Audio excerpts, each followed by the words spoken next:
त्रिभुज क्या होता है? तीन भुजाओं से बनी बंद आकृति क्या कहलाती है? त्रिभुज कहलाती है। इसके तीन कोने होते हैं, ए, बी और सी। ठीक है, तीनों ही कोणों का जोड़ कितना होता है? इन तीनों ही कोणों का जोड़ होता है 180 डिग्री।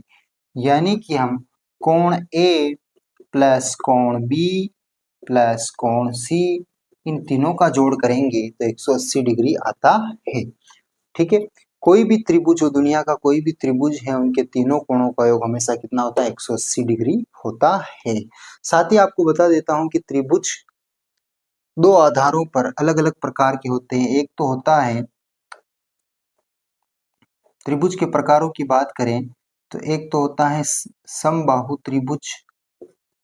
यह भुजाओं के आधार पर प्रकार बता रहा हूं मैं, भुजाओं के आधार पर, भुजाओं के आधार पर, भुजाओं के आधार पर त्रिभुज तीन प्रकार का होता है। पहला तो है समबाहु त्रिभुज।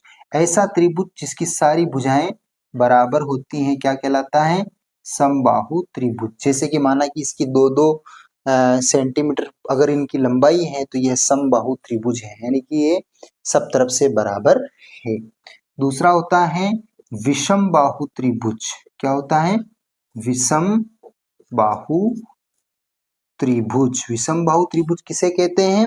जिसकी सारी भुजाएं अलग अलग लंबाई की होती है, जिसकी सारी भुजाएं अलग अलग लंबाई की होती है। जैसे ये एक है, ये दो है, ये तीन है।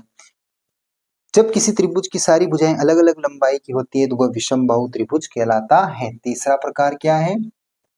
समद्विबाहु त्रिभुज। समद्विबाहु त्रिभुज। समद्विबाहु त्रिभुज से कहते हैं जिसकी दो भुजाएं बराबर हो। कितनी भुजाएं? जैसे कि ये एक है, ये एक है और ये दो, यानी कि कोई सी भी दो भुजाएं बराबर हो और तीसरी भुजा अलग हो तो वह समद्विबाहु त्रिभुज कहलाता है। नाम से पता चल रहा है समान है दो भुजाएं। ठीक है, तो ये हो गए भुजाओं के आधार पर त्रिभुजों के प्रकार। Thank you.